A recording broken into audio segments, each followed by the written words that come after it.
Good morning, everybody. You're very welcome. This morning, we're just going to wait a few minutes until all our participants join us, and they're joining us quite rapidly as we speak. So we'll start the formal proceedings shortly.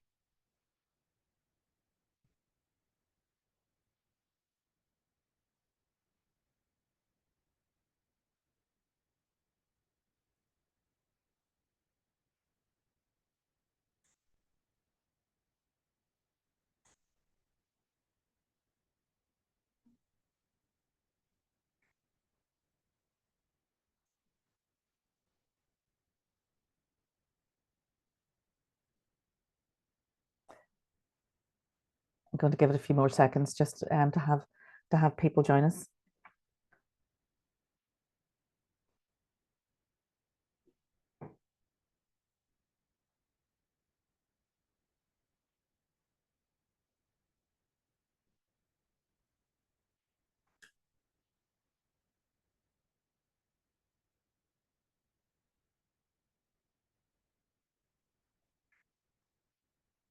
Okay, I think we can start and people can join us as we commence. Just to say, I'm Kathleen Toner. I'm the Director of Engagement and Influence at the Fostering Network. I'm not Isabel Mintz as it currently says on your screen, but we will change our slide shortly. So you're all very welcome this morning to our Tick the Box webinar as part of the Tick the Box campaign for this academic year. As I said, I'm one of the directors of the Fostering Network, and I've been here for almost 12 years. And so I've been involved in this campaign for the entirety of that time. And I have seen the huge impact and beneficial impact that it's had on so many young people who have gone on to further and higher education. And obviously over 12 years, I've seen quite a lot of young people graduate and perhaps go on to do masters and take up their first jobs and sometimes their second jobs, and have had conversations with them about how much of a difference ticking the box actually made for them in their career and their learning and education journey. So I hope all of you this morning have an opportunity to understand a little bit more about what Tick the Box means and the impact that it has. We continue to run the Tick the Box campaign every year because every year there are more young people coming forward and different young people. So we feel it's really important for us as an organisation to work with a range of organisations to continue to share this message. So our plan for this morning is for our panellists to share a variety of perspectives, practical advice and guidance on how best to support young people considering their futures beyond schooling. And as such, I'll introduce them to you. You will hear a little bit from each of them individually later on, but we're really pleased this morning to have with us Nikki Turner, who is Senior Fair Access Advisor for UCAS, which is the Universities and Colleges Admission Service. We have Shan Edwards, who's Programme Manager for the National Network for the Education of Care Leavers. We have Rebecca Jones, and Rebecca is Senior Advice and Support Officer for Higher and Further Education at Become. And we have Vanessa Conman, Access and Outreach Manager with the University of York. You're all very welcome and looking forward to hearing what you all have to share with us this morning. Really pleased that so many of you can be here this morning. We have 150 registered, so I see that we've almost 100 joined us. We always have a few dropouts on the morning, so hopefully a few more will join us as we move forward. But we know that we have young people who are considering their futures. We have foster carers, kinship foster carers, social workers, and others who are supporting young people in their learning. You will see a Q&A prompt on your screen, so please feel free to add any questions as they occur to you. We will collate those and theme them to ask our panelists in the Q&A section. Please don't put your questions in the chat. If you keep any comments in the chat, just pure comments, or maybe technical questions if there's any issues with access to the webinar. We would appreciate that. And also would ask you to, as I say, please keep those comments respectful and specific to this event. I want to thank Izzy and Natalie and Shauna from my policy and campaigns team in the Fostering Network, who not only planned and organised this event, but are working hard behind the scenes to ensure it all goes smoothly this morning. So thank you guys. So why tick the box? We do know that people with care experience are underrepresented at further and higher education. And we also know that it continues to be the case that some just simply don't know about the support available to them. And this is an opportunity to address that issue. The Fostering Network's Tick the Box campaign encourages people with care experience to literally tick the box. I always think when we do these events that it's such a simple thing we're saying to people to do. Literally look at a form and tick that box, because what it can unlock for you can be really life-changing. And it's so crucially important that people have that information. From 2008 until 2022, we know that the number of people ticking that box has more than doubled, which is absolutely fabulous. But we still know there's a long way to go, and we do need to continue to get that message out to new people as they come forward. And ticking the box ensures that those young people will simply get the support that they need to enter and thrive at college or university. Any of you who've been to university, any of you who have had young people go to university will know that it's a daunting transition, and anything that can support young people in that journey to manage any challenges that might come their way, but also to provide them with some significant additional supports is really very welcome. And we're absolutely delighted to be working alongside a range of agencies who are supporting young people with care experience, including those here today, and as well as providers of third level education in each country of the UK to raise awareness of the benefits for young people when they tick the box. So you will hear from our fellow speakers that ticking the box is not just a route, isn't a route to expose personal information, which is often a concern. Often young people who have care experience have a lot of information shared with various foster carers, various bodies through your looked after child review of proceedings, etc.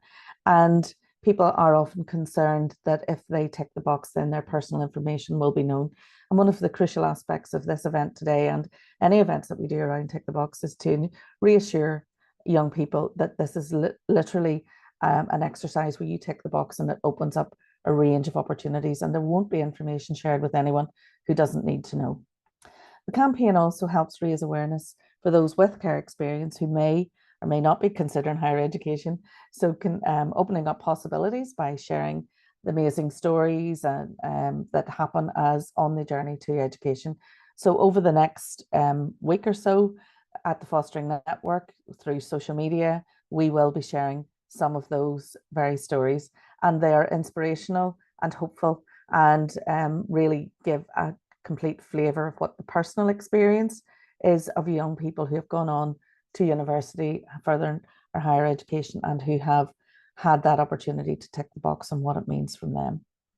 And we'll also hear from their foster carers and from professionals within education about what the impact has been for them. So foster carers, teachers, social workers, really crucial roles to play in all of this to ensure young people can access the services that are there for them. We last held a webinar on Tick the Box in 2022, and we've continued to see really good progress since then. And we're pleased today to share the work of some of those key organisations who are involved as exemplars of best practice in this area of work. And our first speaker today is Nicola Turner. And Nicola is, as I said, from UCAS, which is an independent charity, and the UK's shared admissions service for higher education. That's not easy to say, Nicola. Just as I said it out loud. Nicola is involved in widening access and participation for students from underrepresented and disadvantaged groups. And she also presented our previous seminar in 2022. So we're delighted to have you back, Nikki, and delighted to hear from you this morning. So Nikki will present on the process of ticking the box on a UCAS application, the challenges that young people can encounter at university, and some guidance for young people and foster carers. So you're very welcome, Nikki. I'm looking forward to hearing from you this morning. Thank you very much, Kathleen. And Thanks everybody for coming along, and hopefully what I show you will be useful. I will share some contact details and some other places you can find information afterwards, if you need to find that after. I appreciate there's always a lot of information in these sorts of events. So I am Nicola Turner. I'm the Senior Fair Access Advisor at UCAS, as Kathleen pointed out, very much looking at those different underrepresented groups who are looking to go to university but may have different considerations or additional challenges in their journey. And at UCAS, we're looking at, well, what we know about those students, what we know about those challenges, and what we can do to reduce those challenges, and how we can get the right information to those students. And I think that's a really critical point, really. So if I could have the next slide. Fantastic. So I always sort of assume everybody knows what UCAS is, but I think if I think back to when I first started at UCAS about 8 years ago, I don't think I really knew entirely what it was in its entirety. So I think what we know particularly is our admissions service. So this is where all people go to make their applications to higher education all the way around the UK. What many people don't know is we are an independent charity ourselves. We're independent of government. We're not affiliated to any other organisation. So we work for students, for universities, to make sure that the two are connected and make that a fair and trusted process. And as part of that, we work with lots and lots of organisations, including all the universities and colleges around the UK, all the schools. Increasingly, obviously, the people like parents and carers and those extended advisors, those trusted adults, all sorts of expert organisations such as those on the call today, and also very much about information and advice. We're not just the application. We make sure that we have all the right information and advice for those students about making their decisions, not just about higher education, but about apprenticeships and other pathways and other routes, and how to make the right choice for you. And ultimately what happens is we use our data to make things better for students. And I'll talk you through some of that in just a moment. Next slide, please. Oh, there's a slide missing there. I think if we, oh, that's very strange. Can we go forward? Never mind.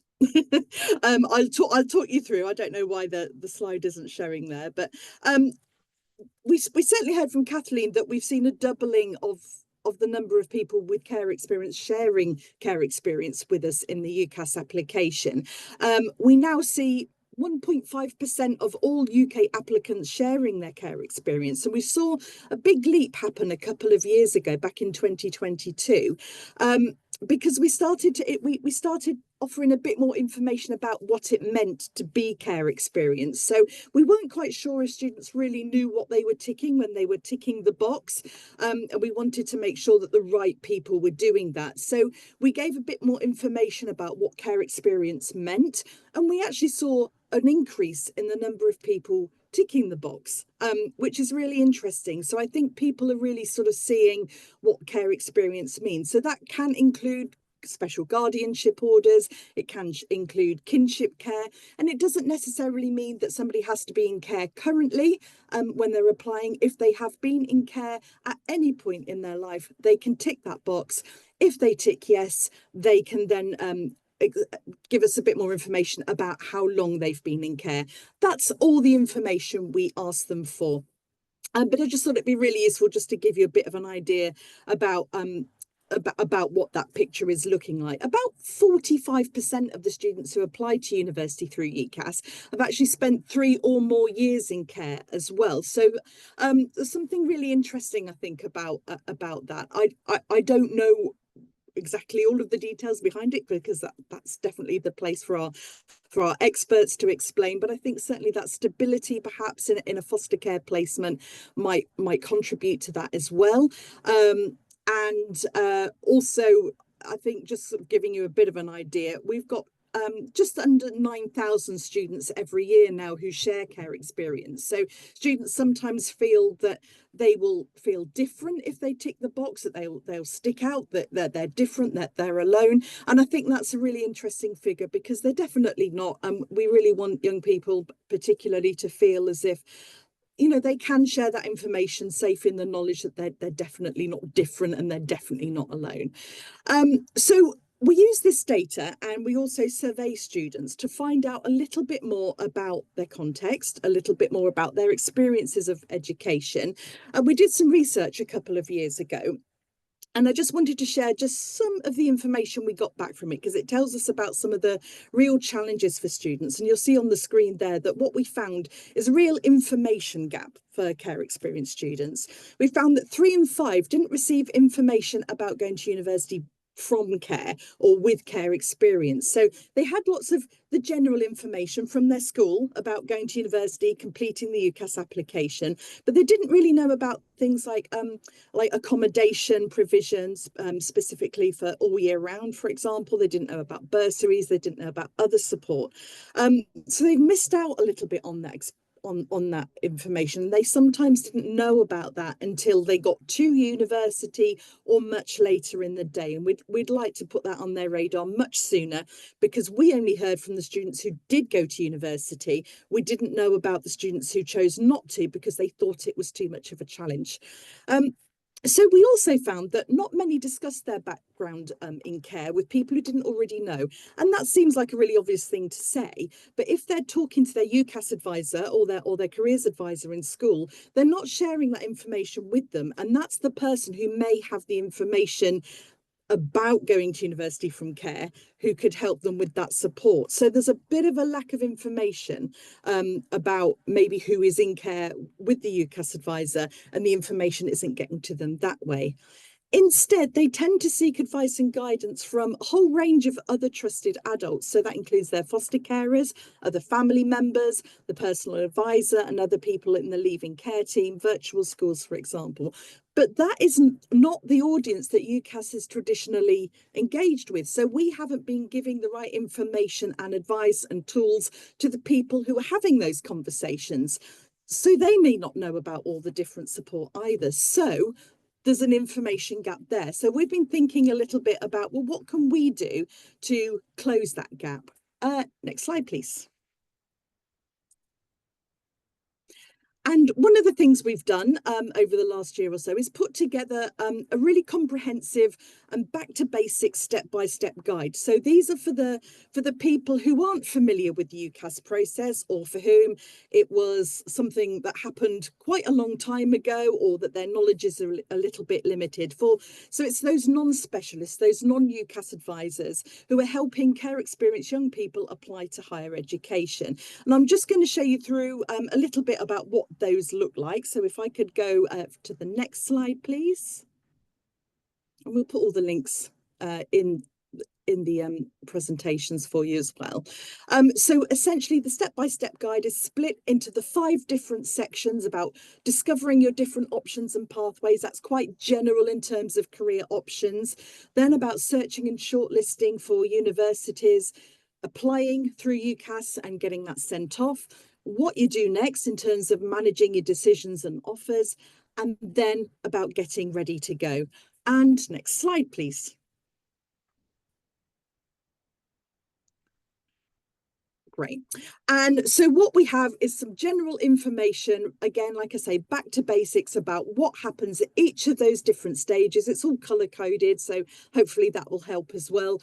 Just about what you need to be doing at each of those stages, what it looks like, why we're doing it, with all the links off to different web pages that will give you more information if you need to, because I know it's really hard to navigate the UCAS website sometimes and know everything that's available. The link to the guide is there, but in amongst all of this information is information specific to those students who have been in care. So if I could have the next slide, please. So at each of those different steps throughout the step-by-step guide, there are pages specifically to care experienced applicants, what they particularly need to be doing at each of those different stages, or how they tick the box, for example, where that box is, what that looks like, what happens next, what else they could be doing at those different stages, such as applying for finance and funding and getting ready to go to university. So hopefully that will prove to be really useful. Next slide, please. And just to make sure that you've got everything you need there, that's how you access it. It's very much for you. If there's anything missing or anything that you think we need to put in there, do get in touch. It's absolutely written for you. You can use it how you want to. You can adapt it if you need to. If you need it in another format, get in touch. We can see what we can do for you. Next slide, please. Also on the website is lots of information and advice directly for care experience students. Again, this is all linked in the guide, but just to make you aware of this, there are pages for students to find out about what support is available and how you can handle the UCAS application. Next slide. Or I think it's a bit of information on there. Next slide. Oh, nothing's happening my side. I don't know about you. Oh, there we go. Oh, it's all happened together. If we could go back just a little bit, and another one for me. Can we try one more? There we go. So there's lots of blog articles as well on the UCAS website. There's information about taking an apprenticeship as a care experience student, finance and funding. And I'd really urge students to go through our social media accounts as well, because there's lots of information on there too. Next slide. Great. And I mentioned that the apprenticeships information and advice for students who've been in care. There's lots of information on the UCAS website about apprenticeships if students are interested in that. And also we list apprenticeship opportunities on the website as well, alongside the undergraduate degrees as well. And that's apprenticeships at all different levels too. Next slide. Fantastic. Another thing we found in our research is that students very much have a huge sort of overlap between disability and mental health. So we found that care experience applicants are twice as likely to share a disability, 3 times more likely to share a mental health condition. And when they're doing their research, we found that when they're making decisions about university, that mental health and wellbeing support is the most influential thing that they look at when they're making their choices. They're looking at what universities are offering the support in the mental health area. Again, there's that information gap though. So 40% didn't get information about how to manage and access mental health support at university. So certainly at UCAS, we're thinking about how do we always link disability and mental health information and advice into anything that we create for care experience students. And next slide, please. There goes my animation. So we have got, and I just wanted to flag this up, a brand new set of pages for disabled students that I just wanted to flag up to you, just because there's lots of information on there. Students don't always identify as disabled, just really worth mentioning that it is worth getting them to know that anything like a learning difference, neurodiversity, dyslexia, etc., all comes under the umbrella term disability. And it's important they know that for university, because there is support available and I don't want them to miss out on that. And that includes disabled students' allowances too. Next slide. And that's just a little bit more about what that looks like. Carry on. And that eventually just brings me to the, well, why tick that box on the UCAS application? So if we could just click for me. Hopefully they'll all come up. Great. Because there's all sorts of reasons. The first one I really want to mention is down there. It won't disadvantage you as a student. It's only used positively. It's there to help connect students to support at universities, making sure that they know about that support and that universities know who the right students are to give that support to. Because before that information went into the UCAS application, universities had to rely on students sort of self-sharing. And although we rely on that in the UCAS application, it's a slightly more easy way of doing it without going into lots and lots of detail or feeling like you have to explain yourself to someone you've never met before. You might get lots of help along your journey, as well as when you're going into university as well. So there may be help with applying for student finance, and the care leavers bursary as well. Very often there is that central contact who will keep in touch with you, answer any questions. So it's a really good way of making sure the student is connected to that person. They're able to tell you more about the support, about bursaries, scholarships, for example, also about things like accommodation, and anything such as events or summer schools, or anything that may be in place to help you meet people, find your way around, get ready for university. And then finally, it also might mean that you're eligible for a contextual offer. That's something that lots of people don't really know about. That's something sometimes there's lots of confusion about. So if we just hop to the last slide there, or nearly the last slide. There is a page about what all that means. In brief, it means that a student's context is taken into account when they set the conditions of an offer. So care experience is a big one here. So sometimes some courses at some universities will look at things like students' care experience when they set the conditions of their offer. It doesn't mean it will decide whether they do or don't make an offer. It does mean that they will think about whether maybe to make a reduced offer, so maybe offer slightly lower grades for that student to access the course.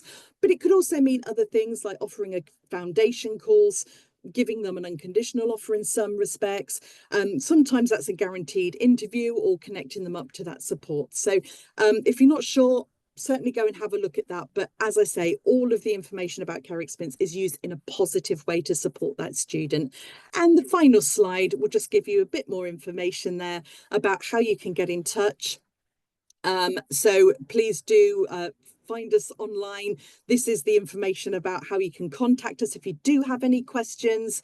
And I can certainly put my email address in at the end as well. So thank you very much.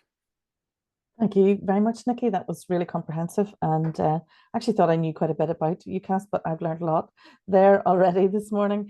And just to note in the chat that people are saying that they're trying to pick up on the QR code, I think, off the screen, but I'm imagining that we might need to provide the direct link for them so that they can use that rather than picking it, I think, up off their screen this morning. But no, really, really helpful, and good to see your step-by-step guide. Really important, I think, for all of those people who are supporting young people as they move forward in their learning journey. So thank you very much, Nikki, and no doubt we'll have some questions for you at the end. So next we're going to hear from Rebecca Jones, and Rebecca is the Senior Advice and Support Officer for Higher and Further Education with Propel within the charity Become. And for those of you who don't know, Become is a national charity which supports young people in care and care leavers. Propel has been collating information on what's available for care experienced young people from all institutions which provide higher education in the UK, and publishing it online. I have to say, whenever it started, Rebecca, it was one of the things with our Tick the Box work in Northern Ireland that was absolutely hugely welcomed, and did make a huge difference to young people to have that information all in one place. So Becca will present the advice and support she can offer to young people wanting to progress into further or higher education. So you're very welcome, Rebecca, and looking forward to hearing what you have to share with us. Thank you so much, Kathleen, and yeah, thank you for having me at the webinar today. I'm, as Kathleen introduced, I'm from the charity Become, and I lead on the Propel into Education service. So today I was just going to give you a bit of information about the support that young people, professionals and supporting adults can access from that service. And hopefully, if I have enough time, highlight some other services that we also offer from Become, but we'll see how we go. If we go to the next slide, that'd be great, thank you. So as Kathleen said, like Propel started as the collating all the information from the universities, and it's over the years it's grown into its own service. So there's lots of different aspects to it. We have the Propel search, advice and guidance web pages, and I'm the Advice and Support Officer, and I can offer advice and support to young people, professionals, supporting adults by email, phone or online meetings. So if anyone's got any queries about university or college, you can contact us at the email propel@becomecharity.org.uk. So yeah, please do get in touch if you've got any questions. We also offer HE and FE workshops that could be booked by professionals for groups of young people. And we've also got a new rolling webinar series launching, which I'll go into a bit more detail later. So that's sort of like a general overview of Propel, and then I was going to split the support into higher education and then further education, just to give you a bit more detail about what young people can access. So yeah, I'll start off with HE, and if we could go to the next slide, that'd be great, thank you. So this is the Propel search. So this is our homepage on, if you go to that website there. And this is where you can search for courses, colleges, but also individual universities and colleges. So for example, if you were interested in the University of Birmingham, you just type it in that search bar there. And then if we go to the next slide, we can see what pops up once you go. So each university and college that offers HE has an individual webpage, and this outlines all the support that they offer for care experience students in a really accessible way. So it just has these like tick boxes about the support they offer, accommodation, funding support. So for example, if a young person wanted to find out if the university offers all year round accommodation, they could find it out really quickly here.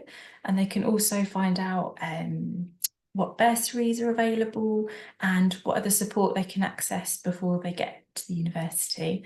And on the left-hand side, it has the details of the designated member of staff.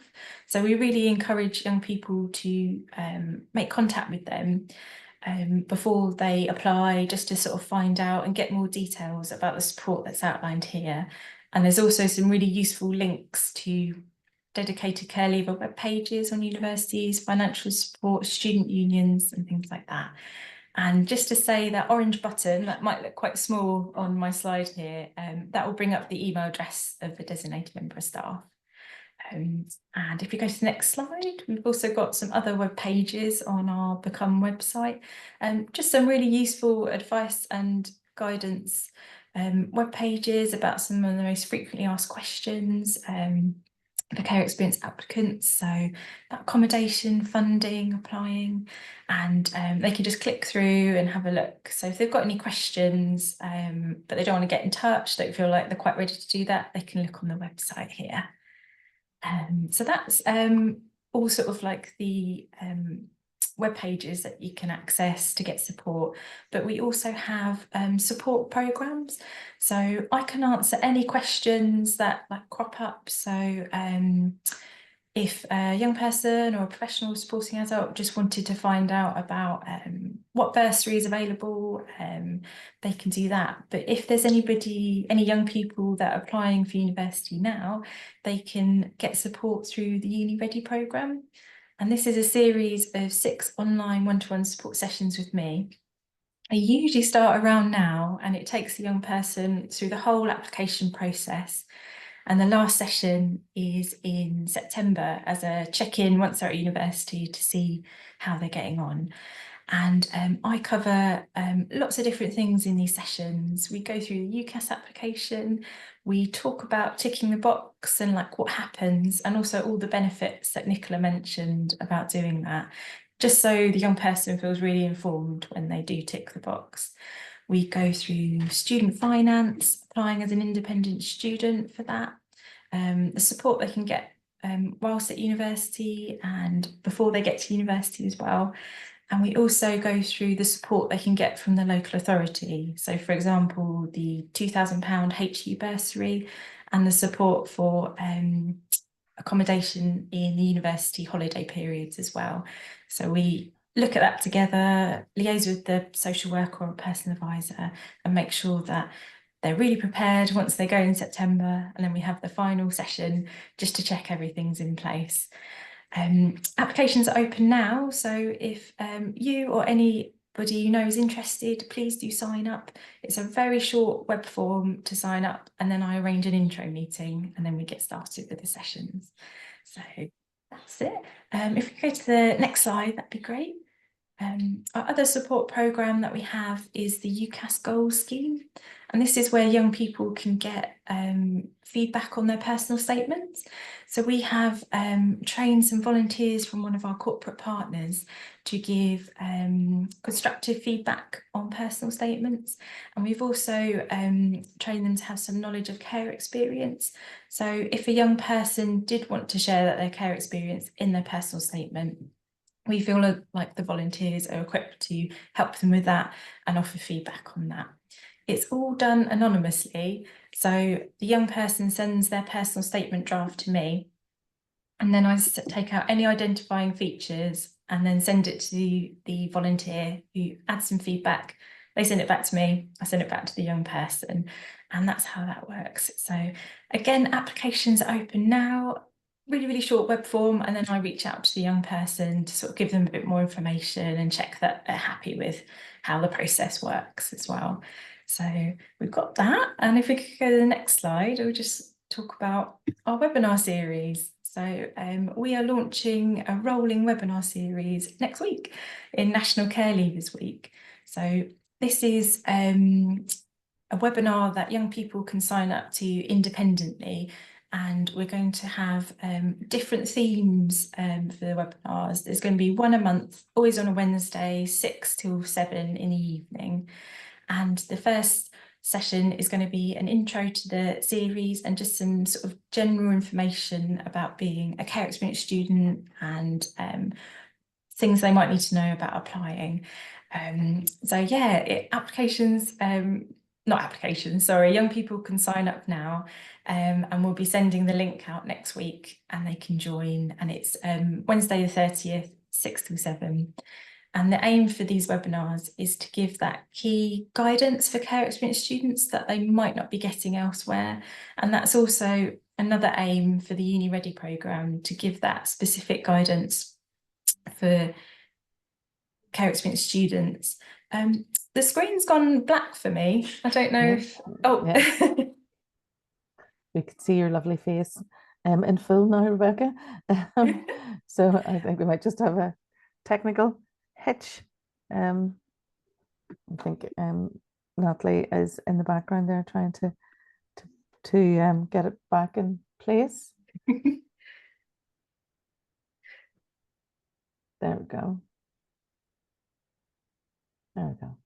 Oh, we skipped ahead a little bit. Yeah. Are we able to move back a little? Yeah, to support for FE would be great.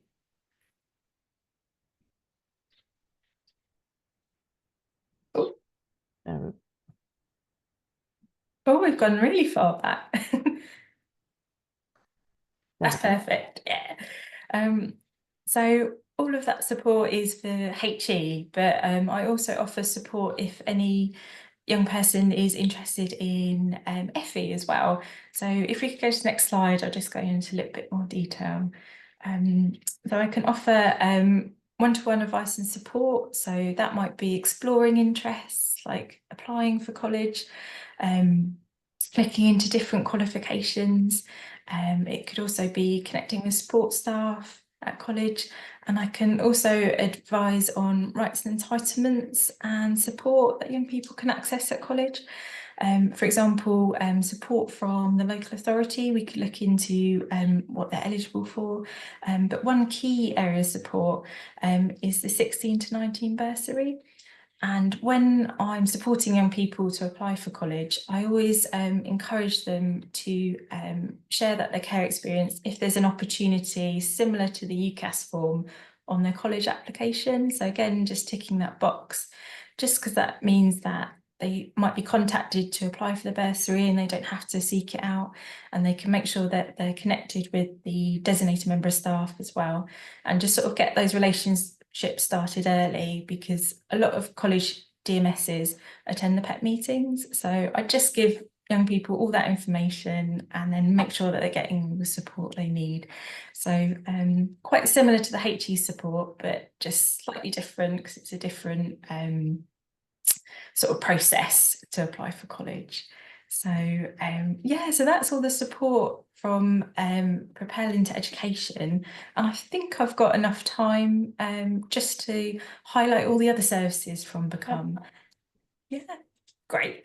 And to say that all our services from Become for young people are absolutely free, and they can access them up till their 27th birthday as well. So if you go on the next slide, I'll just go into a bit more detail about what we offer. Ah, great, thank you.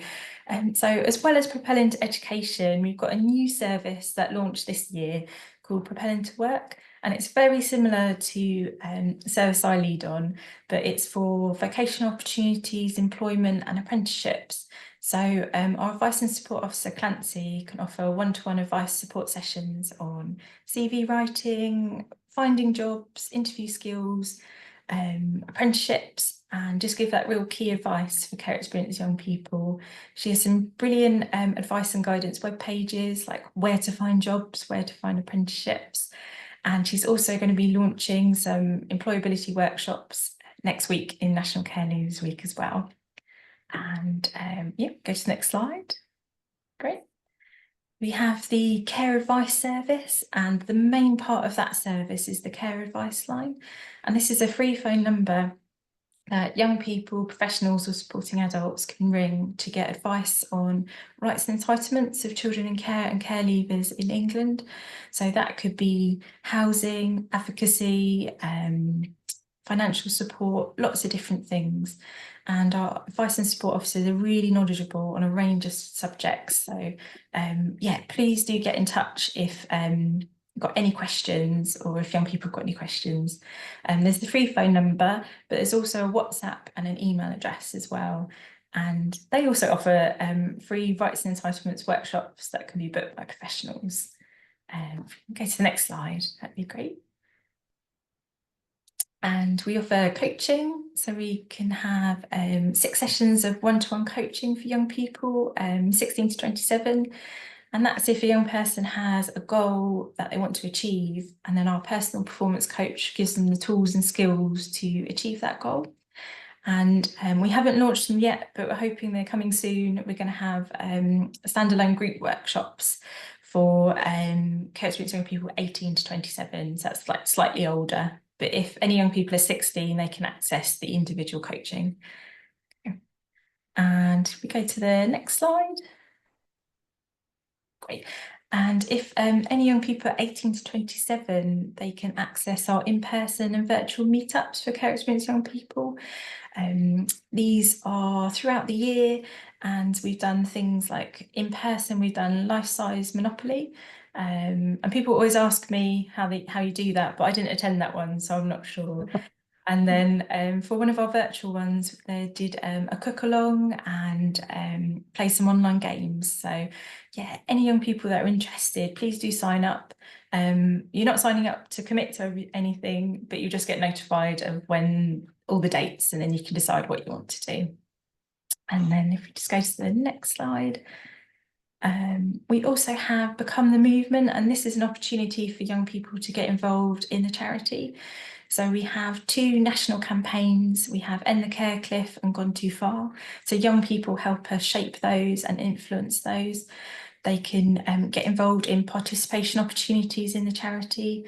For example, a young people's panel for any new staff we recruit. Photo shoots. We've had some young people help us make some films as well, and some of those opportunities are paid.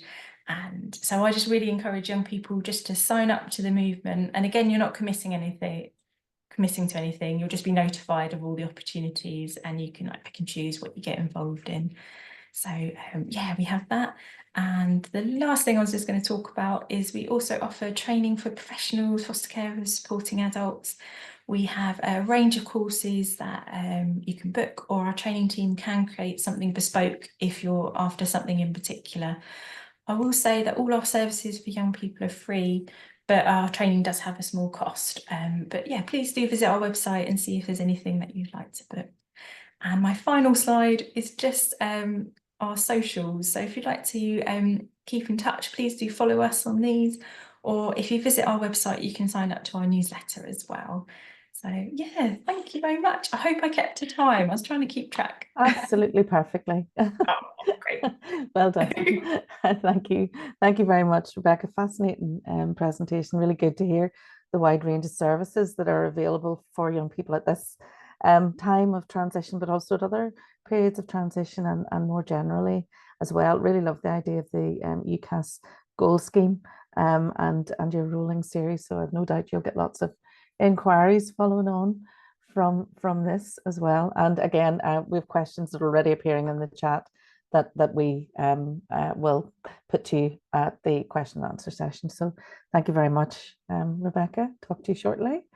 So now we're going to hear from Shan Edwards. I'm hoping I'm pronouncing that correctly, Shan, who's the Programme Manager for the National Network for the Education of Care Leavers. And again, the network is a registered charity dedicated to transforming the educational outcomes of young people with experience of being in care.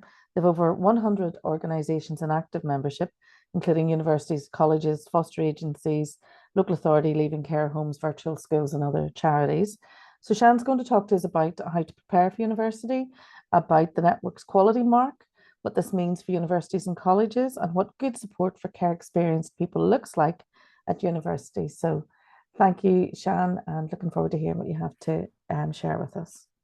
Thank you so much, Kathleen. And yes, you did pronounce it right, which is a real rarity for me. So thank you very much for that. I appreciate it. And thank you for the lovely introduction. As Kathleen said, my name's Sian. I am the Programme Manager here at NECL, which is the National Network for the Education of Care Leavers. We are a membership charity organisation, and as Kathleen said, we do have over 100 members currently, with a really wide range of people from higher education, further education, local authorities, virtual schools, other charities and agencies, and foster agencies as well. And one of the things we really want to sort of get into at NECL is that every care experienced young person has the right information to make informed decisions about their future choices. We want all young people from a care background to have access to that information and opportunities that allow them to make that decision about their futures, and to start thinking about their futures at a younger age as well. If we could move on to my first slide, please. Thank you. So today I'm going to talk a little bit about our NECL quality mark and what it means for our universities and for learners and people supporting them as well. I'm going to talk a little bit about the support available to our young people whilst they're in education, higher education specifically today, and talk a little bit about how you get in touch and what the benefits of that are, and also about how you make your choices about which university is the best place for you, and also about working whilst you're at university, which is very common for most of our learners. If we could move on, please. Thank you. So just before we start, I do like to share a little bit about me, because I do have lived care experience. When I was younger and in care, I didn't have anybody talking to me about what the future held for me. I was pretty much just told, when you hit 16, you need to go and get a job. This was before further education was the way it is now. It was quite a while back. But what that did mean for me is that I didn't leave school with any directions or plans. I didn't have any investment in my future, and I certainly didn't think university was a place for me. I had friends at school who talked about going to university. Their parents were from university education background, so it was very much expected of them. But as nobody talked to me about it, I just didn't think that was something for me. I didn't know what it was, and I didn't know how I could access it either. So I left school. Really luckily for me, I had my GCSEs, which served me well later in life. And I went to work in the hospitality industry, and I qualified as a chef and worked my way up to becoming a head chef. I loved it, but it was hard work. It was really difficult being a young person in my late teens and early 20s and living independently and working pretty much every weekend and evening that I had whilst my friends went off on holidays and festivals. and also trying to make ends meet, keep a roof over my head and clothed, fed, and also make time for socializing as well. So it was tough, and I hit 27 and I really did burn out. I was exhausted and I was really fed up at life, and I didn't really know what to do. Luckily for me, a place that I was working with, one of our regular customers, spoke to me about higher education and about opportunities for doing practical courses within that my hospitality background would really feed into, and told me about an open day. So I went along, and because I had my GCSE qualifications and because I had so much experience in the hospitality industry, I was really lucky to be offered a place, or told to apply, and said it was most likely I would get a place at the open day for a course in event management and hospitality. And it really opened up my eyes, and I thought, you know what, I really need to make a change in my life, and maybe this is the way to do it. So I took myself back to university. I really enjoyed it. It was tough. It was hard returning at 29, but I'm really pleased I did it. And I really think that was the turning point in my life where I was out of survival mode and into thriving mode. So I'm a real advocate of the doors that can open once you go into higher education. Through my time at university, I applied for a job as a student ambassador, which I'll talk about a little bit more later. And I worked to support the university's widening participation team, and found out about the fantastic work that they're doing. Real eye-opener for me. It also helped me understand my care experience background status as well. I never would have really identified as a care leaver or someone with care experience prior to that, but it really sort of helped in that process of understanding who I was, and also all of the skills that I learned from my time in care and how they could really help me in my future as well. So I love that area of work, and I really found something that I was invested in and I really enjoyed, and I became the name contact for learners with care experience, which was a role that I adored. And from that, I've now moved over to work in NECL, and it's for me, being a part of something where we can actually actively change the outcomes for young people with care experiences is a really positive move for me, and definitely hits that thriving stage of my life. So I just like to share that, because I think if you're supporting young people with care experience, or your care experience yourself, every opportunity is for you, and having these conversations about what your future might look like and what you want to do and what you want to explore from a really young age can completely change the narrative for our young people from this background. So do have those conversations and just get them thinking about it, and really access those opportunities that that Rebecca's offering, or through your local universities, to go and explore university and see what it's like, and see if it's somewhere where you might want to go. I don't think higher education is for everybody, but I'd like everybody to have the chance to make that choice for themselves. Okay, if we could move on, please. I'll talk a little bit about NECL and our membership and the quality mark. So as we said, we've got over 100 members, and that logo in the top right-hand corner, I've plastered it all over my presentation because I really want you to start identifying with that, as looking out for it when you're looking to explore where you're going for your next step in your education. If you see that logo, it means that they are a member of NECL, they're a part of our network, and they really are invested in supporting young people from this background. They understand the nuances of being care experienced, they understand the need for support, they understand the likely disruption to your education. So do look out for it. It's a really positive sign for you to look out for. And part of our work here at NECL is our NECL quality marker, something which we are incredibly proud of. And Vanessa, who's from York, is one of our quality mark holders, so we're really delighted to be sharing the space with her today. The quality mark is essentially a change management self-developmental tool for education providers to look at their practice, to look at their support, and to think about how they can create a university-wide approach to supporting learners from a care background. What it provides is a space for universities to work internally together, and also to work with their care experience learners to think about that journey. As you can see, it covers the whole student life cycle, and we actually ask for evidence from our institutions to show us what they're doing, why they're doing it, and how they're using data to inform their decisions, and how they're using feedback from their care experience learners to make their decisions as well. And we also ask institutions to provide an action plan, which means they are committed to that ongoing work of support. They use their initial submission to identify gaps. It may be that they're really strong in their culture and leadership, but actually their student success isn't great. And I think what's really important about this work is that we know less young people from a care background are going into higher education as opposed to their peers. But also, how are they doing? How well are they doing there? What's happening to them? What are their outcomes? How are they graduating? What jobs are they going into? And we really want to ensure that institutions are really starting to think about this. It's not just getting bums on seats for the initial business model. It's about how these young people can go on to successful futures and lives. So you'll see the Quality Mark logo at the bottom there as well. So really do look out for that one. I think that really shows a dedication to supporting people from a care background, and also a dedication to that ongoing commitment to support them as well. Our institutions hold their awards for 3 years, and we have a midpoint review with them halfway through that, just to see how they're getting on with their action plan. And we're at a point where the first set of institutions since the Quality Mark began are starting to renew, and we're really able to see the incredible improvements within institutions for the support for their learners, and also the buy-in from senior managers and everyone in that organisation to make sure that actually they can do better in all of the areas of support for their young people. So if we could move on, please. Thank you. Okay, so when you're looking at university, I think it's really important to think about how are you going to get on there. It is a change. You won't be in your foster placements or your support homes or whatever accommodation you're in.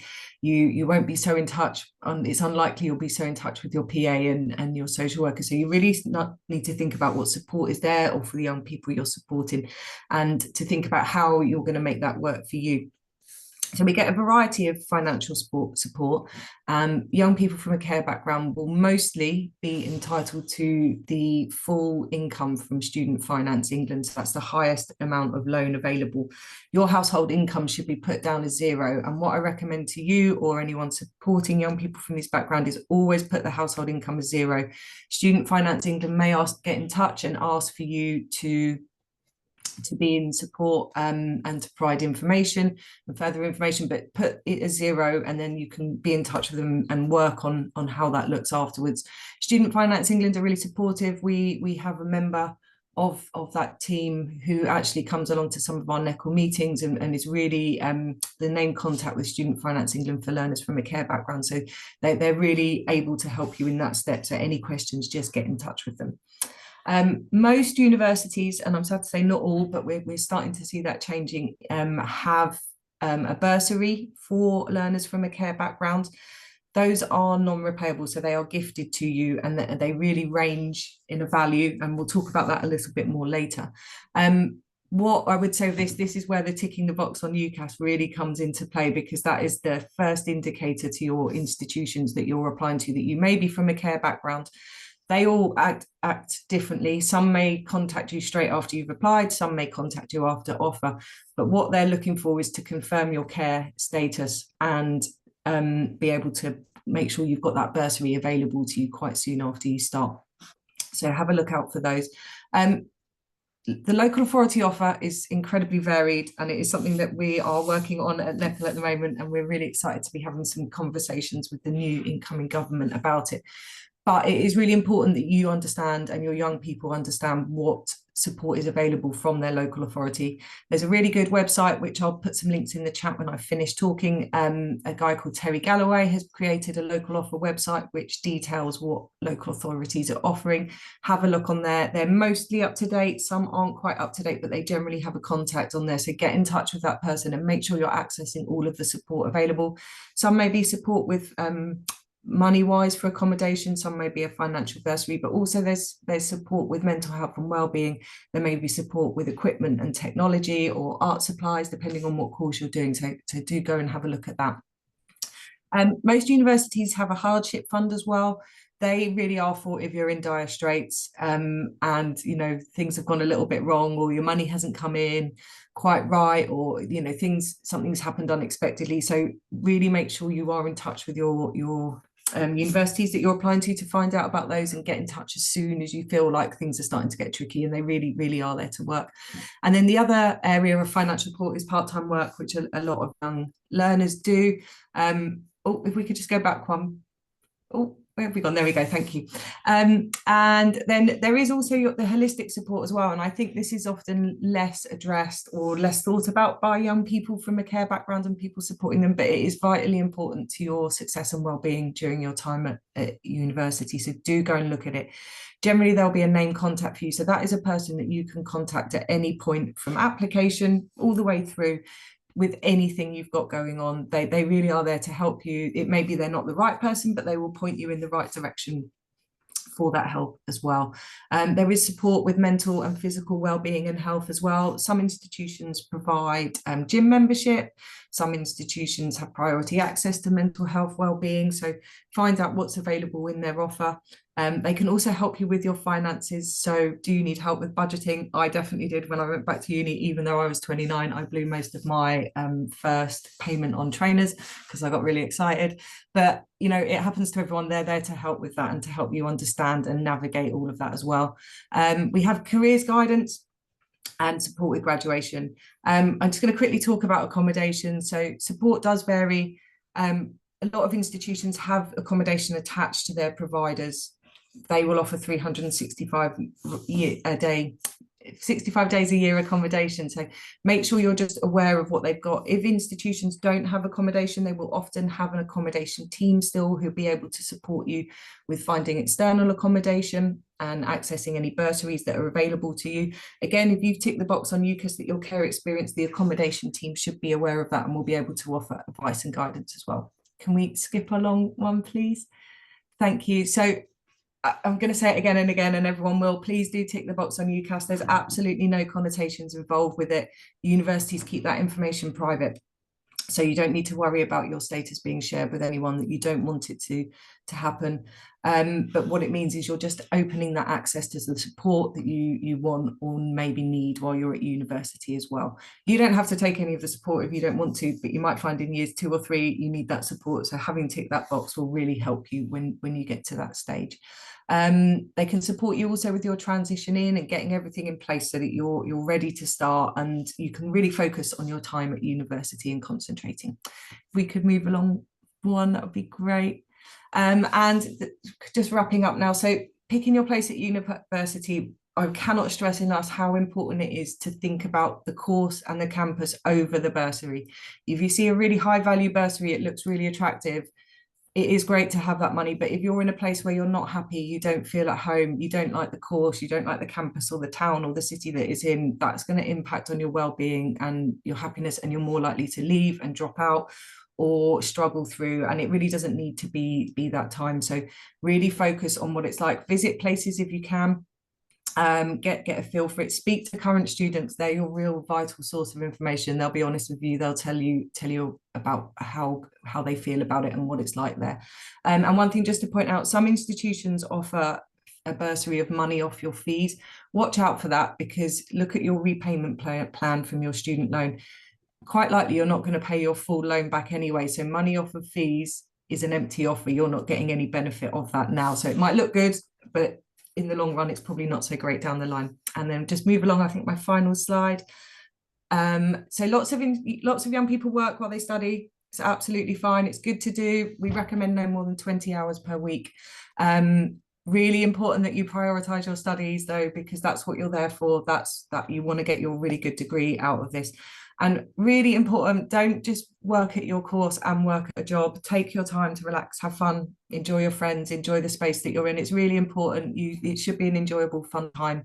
And then the final bit I'm just going to talk about is the student ambassador role. It's something I did. It's a great role to have. Institutions are really good at allowing you to prioritize your study. It's flexible work, but it's also paid really well, way better than McDonald's. So get in touch with your institution, and it's also a really good CV and career development tool as well. Sorry, I overran a little bit there, but I am now done. Okay, thank you very, very much. That is fabulous, Shan, and thank you very much for sharing your own experience. I think it's really helpful and really important that people can have someone like yourself talk through really the impact that ticking the box had for you. And I think you're, and having that advocacy role, obviously something really suits you. You've obviously found your space in life, and are thriving. So really appreciate that. And I think it's really important to hear how many universities are coming on board. And the charter mark, I think, is something, that all universities really should be aspiring to, and hopefully should have in the very near future. And I've no doubt with people like you on board that that's going to happen. So thank you for that. And actually that segues very nicely into our next speaker, who's Vanessa. And Vanessa is from the University of York, and her role there is Access and Outreach Manager. And she supports care experienced students and estranged students into university with support at the pre-entry stage.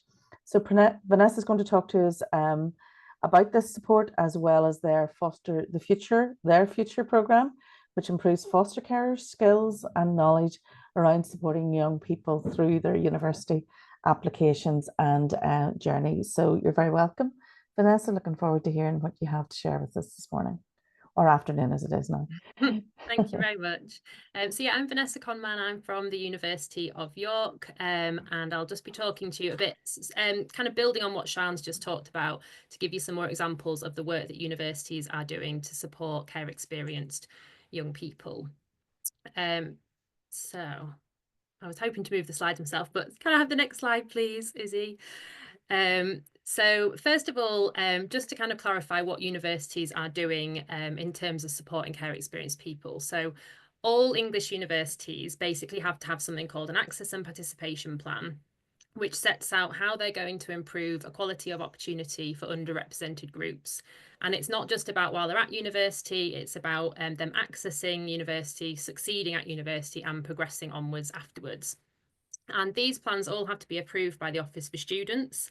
And the Office for Students states that all universities must consider care experienced students in these access and participation plans. So that's really great, because it means that they're like a real priority group and there must be something in place to support these students. However, as we've kind of started covering, this does vary across universities, and it does need to be supported across the whole student life cycle. So usually when I chat to people, they kind of expected to get some support once they're a student at that university, but what they're often more surprised about is that they actually can access support way earlier than that as well, before they've even applied to that university. It's also important to note that there's been a shift in the past few years across the sector. And by this, I mean that previously the support that was offered at universities was to people that met the legal care leaver definition. So I'm sure most of you are aware of that, but that's people that have spent at least 13 weeks in care since their 14th birthday and spanning their 16th birthday. It's a very specific legal definition of a care leaver. Now the support that universities are offering, the advice is that we offer that support with everyone with care experience. So that means they could have spent any length of time in care at any age and in any kind of setting, including being adopted. So universities are kind of in the middle of this shift, which means that some universities already offer all that support to all care experienced people, and some people don't, and some universities are somewhere in the middle. So that's great in some ways to open up that support, but it's also quite confusing for people when they're looking at what support is on offer, because we're kind of all in different places at the moment. Move on, please. So just to give a few examples of the sort of pre-entry support that you might be able to look out for. So my particular role is to support people at the pre-entry stage. So there's a different person, a different dedicated contact that supports students once they arrive at York, and we work really closely together. But my role is there to support people before they've even arrived at university, and for many people before they've even applied. So many universities have a dedicated contact or team to support people at that earlier stage. One of the things that if people tick the box on their UCAS application, they'll have access to is called a contextual offer. And this is at York, for example, this is where somebody receives an offer that is 2 grades below the one that they'd see on the university website. So for example, if it said 3 A's on the university website, this would be adjusted to an A and 2 B's once it's been confirmed that they are eligible for a contextual offer. And this is just about levelling the playing field and making it fairer for everybody. So it's not just care experienced people that have access to this, it's lots of different people, and it's just taking into account the context of somebody that's applying. So another really good reason for ticking the box is having access to that contextual offer. They can also, it might be that care experienced people will be given a priority place on other widening access programs and summer schools. There's often support with visiting universities, and that can often be financial support. Some universities put on dedicated open days and visits for care experienced people, and many universities have dedicated outreach programs that are just for people with care experience. So on the next slide, it just gives you a few examples. There's many examples across the UK of different universities that are doing great things at the pre-entry stage. So on the next, if you move on to the next slide, please. Yeah, this just gives 3 examples at various places around the country that are doing support, as you can see, from a really early age. So some from age 11 upwards. So it's not just about supporting someone when they've got to the point of wanting to apply. It's supporting people right through their secondary education and giving them that insight into what university is all about. Next slide, please. So just for another example is that I mentioned that you might get support for visiting a university. So here at the University of York, we have something called a VIP visit package. And this is generally aimed at people that are planning to go to uni in the next couple of years. Some people that have come on these have already applied. Some people aren't at that stage yet. But basically they can come to visit us at York and it's completely free. So we book and pay for their travel to York, an overnight stay on the campus, lunch with one of the team. We'll arrange a campus tour for them with a current care experience student. And then if they want to, they can go and meet with somebody in the academic department. And they can also, one of the nice things about this is they can bring a guest with them. So sometimes they bring a friend or a partner, often they bring a foster carer, and occasionally they'll bring their personal advisor or a social worker. So this is very bespoke visit. We sort of plan it based on what they want and what's the best time of the year for them to visit. And then there's no pressure for them to apply to York afterwards. So we don't kind of watch over them and make sure they apply to us. It's just about giving them that chance to come and visit us. So if you're supporting someone or you're a young person that thought that might be quite useful for me, on our website, there's a link to sort of submit your details for us to arrange that for you. Next slide, please. Oh, just a little bit of feedback. So I thought just share this, that we've so far in the last couple of years, we've had about 40 different people come visit us through these VIP visits. And someone was just saying how it was particularly lovely for their foster carer to see the campus and for them to get a taste of where they'll be spending the next few years of studying and to meet staff and students and have that kind of one-to-one support and kind of that bespoke sort of service, really. Next slide, please. So another thing that we run here at the University of York is a programme called Foster Their Future. And this, we've run 2 cohorts so far in the past year, and we've had really great feedback from foster carers. So we're going to continue to run it. And the next cohort is starting straight after February half term. So it'll be 5 workshops online. So people from across the UK can join. Each workshop is 2 hours long, and it's open to foster carers from anywhere in the UK. We also have current care experience students that attend the session. So they talk about their own experiences, both kind of with applying and when they're at university. And we cover all sorts of different things around applying to university, really. And it's all through the lens of supporting someone with care experience. So we talk in detail about the support at universities for care experienced people. And we basically, it's about giving advice to foster carers around supporting somebody through that whole process. And hopefully it kind of equips foster carers with the confidence and the skills to have those conversations. And you could be fostering someone of any age to come onto this programme. So one of the things we really talk about is the importance of having conversations from a really early age. So it doesn't have to be the case that you're fostering someone that's 17 or 18 to have these conversations. You could be fostering someone at primary school, but still have conversations and still get them to start thinking about university. So we can send out a link if you'd like to sign up to that after this webinar. So next slide, please. Just to kind of highlight very briefly, I'm not going to go through all this in lots of detail, but this is just an example of the support we offer at York. So we offer lots of transitional support, including a free overnight induction programme. We'll pay for travel costs for care experienced people to move to York. We can send a large suitcase so that nobody has to kind of arrive with their belongings in bags, especially if they're traveling on their own on the train.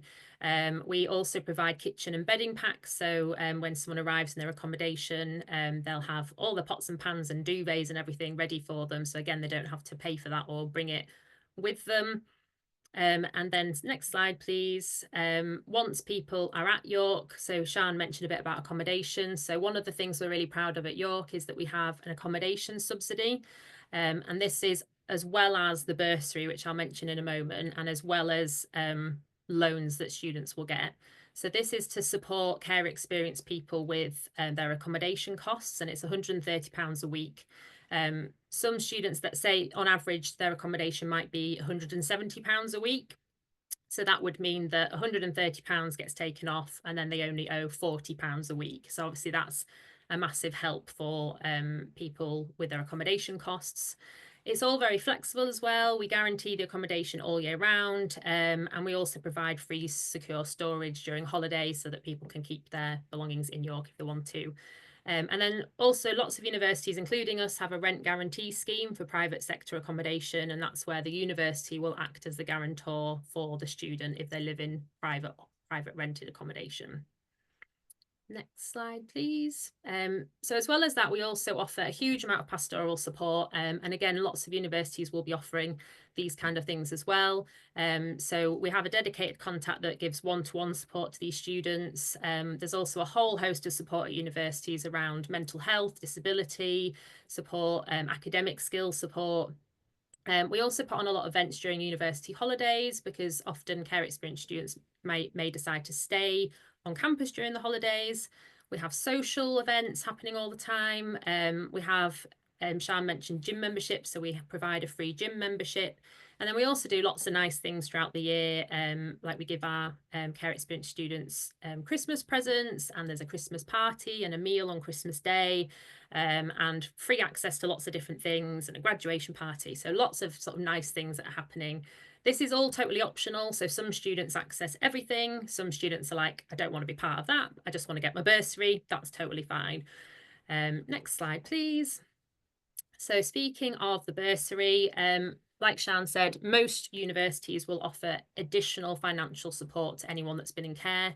At York, that looks like this. So we offer £3,000 in the first year, £2,500 for every other year of study, and then an extra £1,000 when they're just about to finish university to sort of support with their next steps.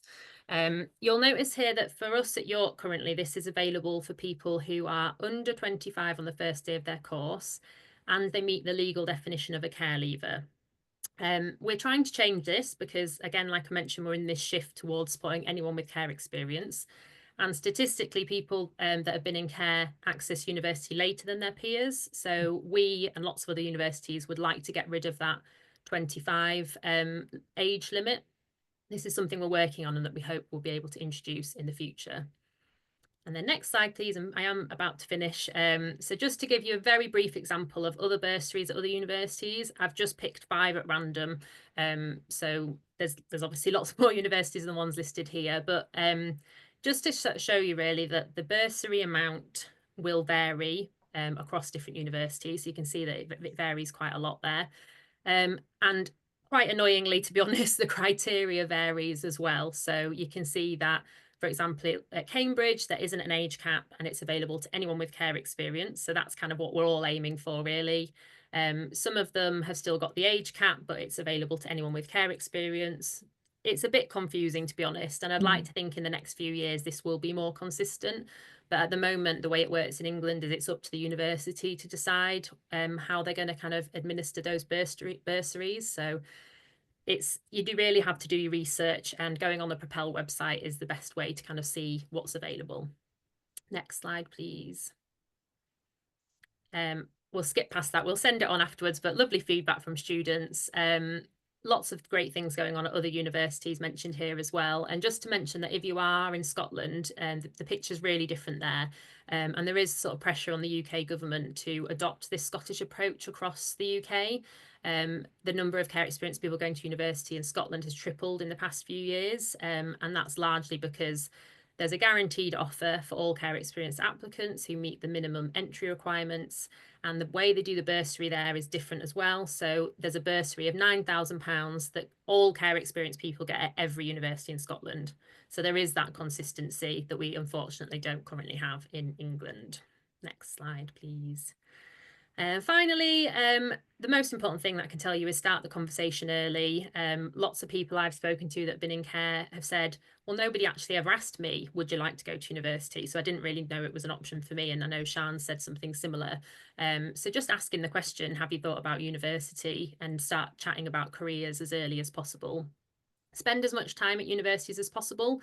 They are open spaces that you can go for a walk around, to go for a picnic. If you can possibly like use the sports facilities at a university or anything like that, any opportunity to spend time at a university is really good. And getting in touch with dedicated contacts. So use a Propel website and then get in touch and just say, I'm supporting someone with care experience, or I'm care experienced. What support can you offer me? And just start that conversation. I'm going to stop there because I know we need to move on to questions, but please, on the last slide, it's just got my contact details. So please do get in touch if you'd like have a chat or would like any further information. Thank you. Thank you very much, Vanessa. It's really, really helpful.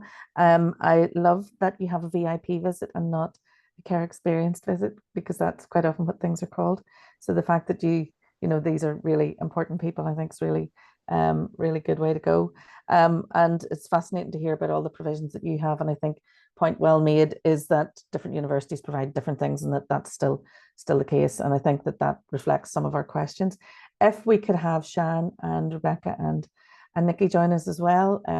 We have a number of questions. We have about 10 minutes. So I think some of them probably can be answered quite quickly. And what I might say at this point is that if we don't get through them all, that I think we could probably follow up with some of the questions and send those out. But also we will share slides and information and links to everything that we've talked about this morning.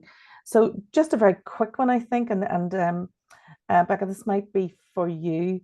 Is there such a thing as minimum support? Are universities required to provide anything as a minimum? There isn't like a requirement, but I have to say that a lot of universities do offer really brilliant support. And just to echo what Vanessa's saying, they are extending that support to all care experienced students. And I've just noticed in the last few years, it's really changing, which I feel like is really positive. Okay, thank you.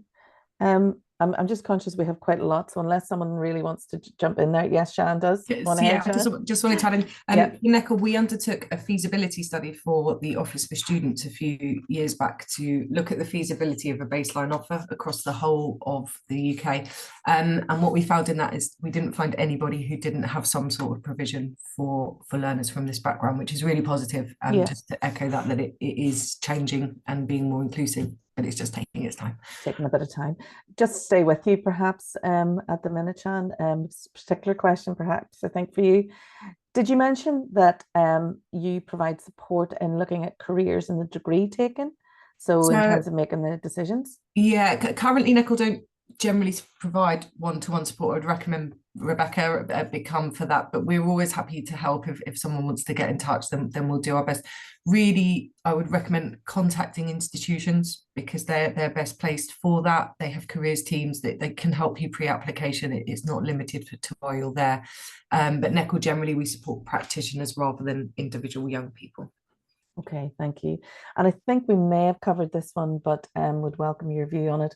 Do universities offer 365 accommodation if young people are not in staying put, I presume, at the point at which they go to uni? And how are students supported financially for their accommodation if they're not accommodated 365 days a year? Yeah, so it's so varied, and it's really difficult for young people trying to navigate all of the differences and nuances across. But what I would say, not all institutions have their own accommodation. If you look at small specialists, smaller buildings, they don't have it, central London, etc., but they will always have an accommodation team or office who can support young people with that. Quite often they'll have a links with a private student rental provider. They are often more expensive, but sometimes they cut a deal with them or they can get priority access. most with accommodation offer 365 days a year, although you might have to move at some point due to maintenance reasons. So it's always worth thinking about that. And also check where that free or where that accommodation is. It might be on a site halfway from your campus building, and it's going to take you 2 hours, or a bike ride or a bus journey that you need to factor costs in. So always find out where that is. But we are starting to see much more positivity for priority access for care experienced learners. And yeah, the thing to think about is when you're moving out of university halls as well, is what happens in year 2 and 3, going into private rental. Do you need a guarantor, which is a huge issue at the moment? But your accommodation team at your university should be able to support you with that. Okay, and actually someone did ask about a guarantor, I have to say, as well. So thank you for covering that as well.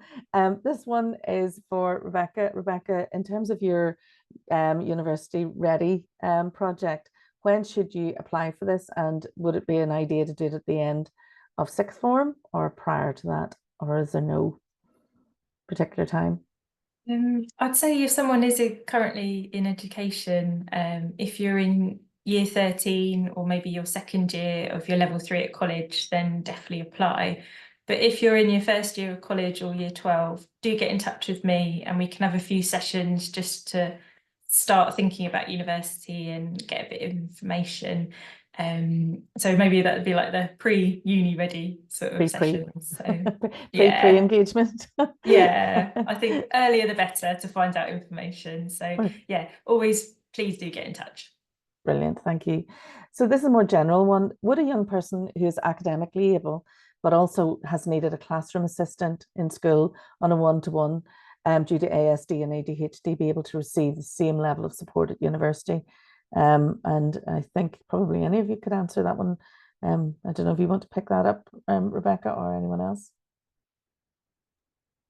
Yeah, a lot of universities have some brilliant support for learning differences, disabilities, lots of different things. Again, I'd say start talking to the universities before you get there and find out what you can get from them, and also look into disability support allowance as well, because that might be able to help with some special equipment or support as well. I don't know if anyone else would like to jump in if I've missed anything. Nikki, I think has her hand up there. Thanks, Rebecca. Yeah, just to say there's another tick the box opportunity there as well. So students can also share if they have a disability, and that includes mental health condition, learning differences, neurodiversity, long-term illnesses. All of those things can be shared via UCAS. You don't need to have a diagnosis to share via UCAS. I'll put a link as well in those slides to the information on the UCAS side, because there's a lot of information about the disabled students allowance and how to apply for that as well on there now. So hopefully that will help anybody navigating that too. Brilliant, thank you.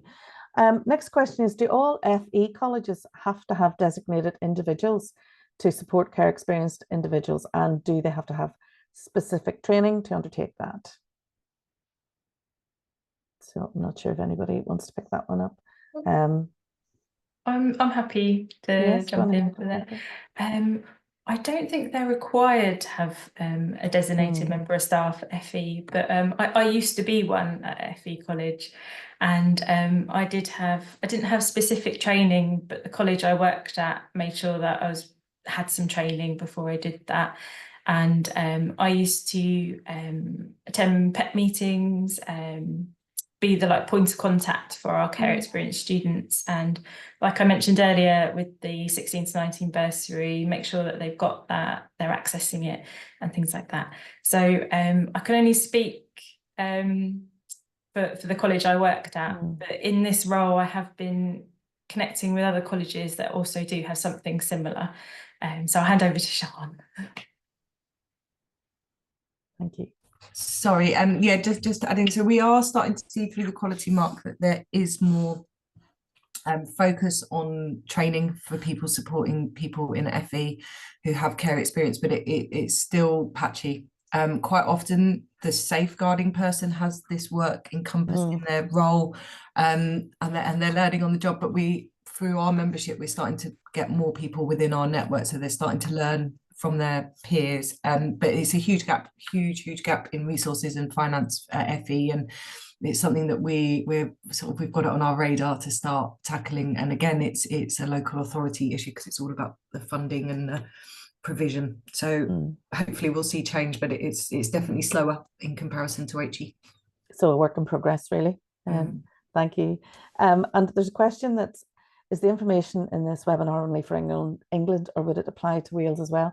I have to say that as someone who's based in Northern Ireland but has a UK-wide brief, I think that almost all of the information that we shared today is applicable. Certainly access to Propel, the information that all of you have shared, the tips and guidance, I think applies. I suppose the one thing I would say is that student finance in each country does differ. And so you would need to look at your specific provisions in each country, but UCAS applies across the UK, as does other things. So I think unless anybody's anything they want to add to that, I'm going to take that one as answers. This is a comment with asking for a view. Specialist PA service should be available, as experience has shown PAs don't know enough to support care leavers. Do the panelists have any view on that? Yes, Sian, go on ahead.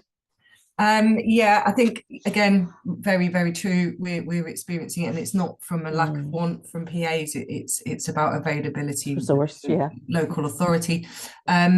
We've been trying to get some funding to do a project all around this called Inspire, but we keep getting rejected because it's actually a statutory requirement, and funders don't like to pay for statutory requirements. But again, it's an area that we're tackling, and we are starting to work. We've done some mapping on a quality mark for local authorities, and we're hoping to get that off the ground by the end of 2025, when we can start to address that. But again, yeah, really, really patchy, and it is who you know, not what you know in this area, unfortunately.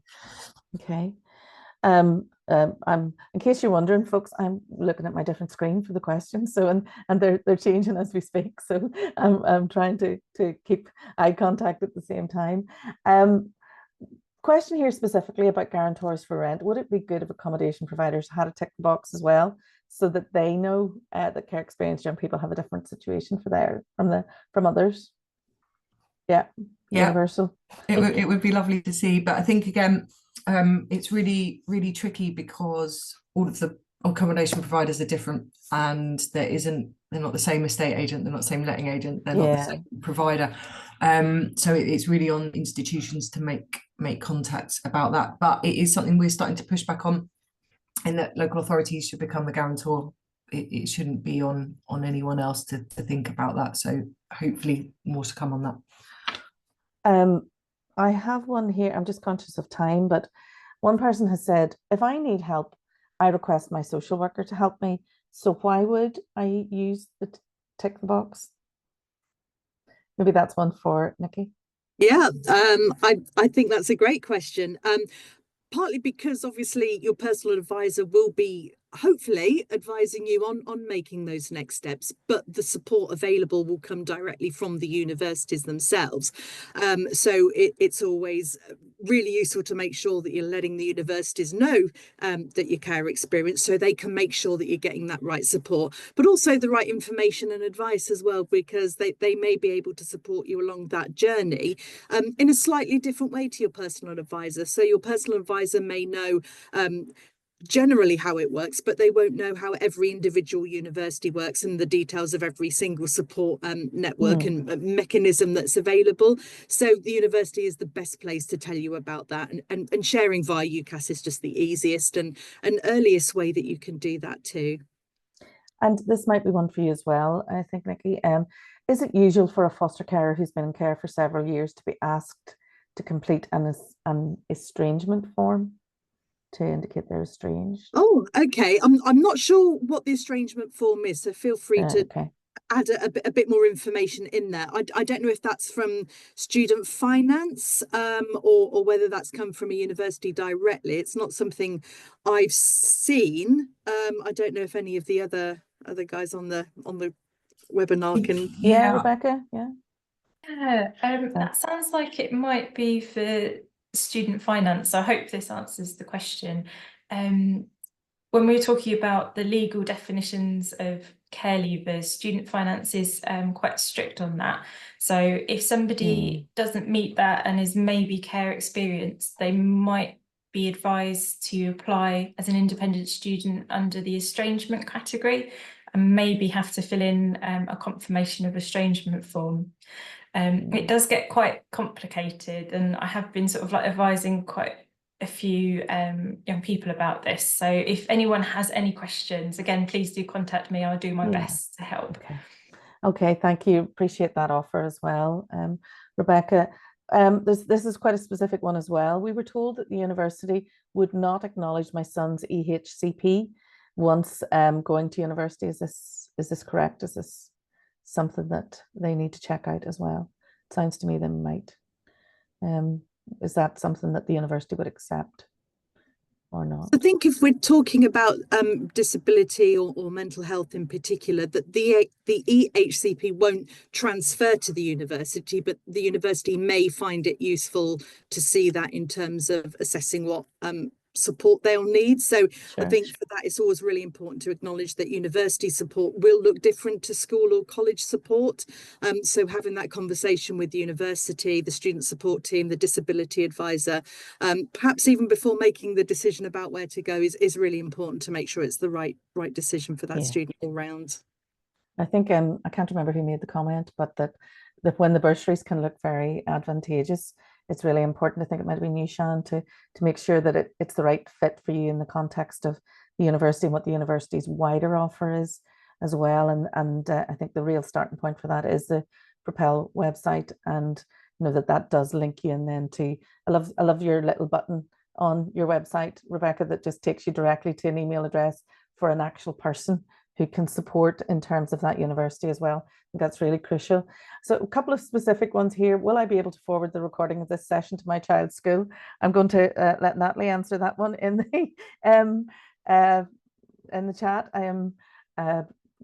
But I take your point that basically what you're saying is it'd be really helpful for schools to have had a session like this. And I think that that's something that I often think about when we come to tick the box. It's actually teachers and fairly early on in schools who need to hear about this and to be aware of what the needs are. And in fact, one person has alluded to this by saying, I think the problem often occurs a long time before university application. When I asked my school what provision there was for my foster child staying into sixth form, I was told, I don't know any foster children who have ever stayed on. Well, can I just say that I think everybody in the chat today does know. And in fact, we have an example of one. And perhaps there's obviously a learning need there, which I think people have clearly identified. And will there be a webinar for children, for young people who are care experienced going to college?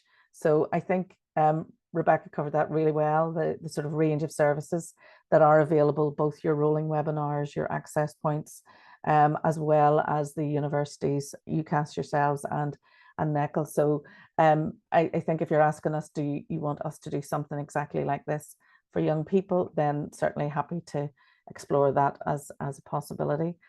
I actually think I've managed to get through all the questions, and I really want to thank everybody for staying. We haven't lost too many people because I'm conscious that other people have to go on to other things. Thank you so much, folks. It's lovely to have heard all your comments today. Really appreciate all our folk out there who have stayed with us and some of the lovely comments you've made about how helpful you have found this. I want to thank particularly my fellow panelists. So Nikki, thank you, Rebecca, Shan and Vanessa. And I have a feeling we might be doing this again next year, folks. So just make sure that you save your presentations and update them for next year. And we'll share any information. Is there any final comments any of you want to make before we finish? No. Well, listen, thank you all very much and have a lovely day. And I have to say this at the end of every one of these sessions, please encourage young people to tick the box. It does make a real difference. So thank you very much. Okay, folks, thank you.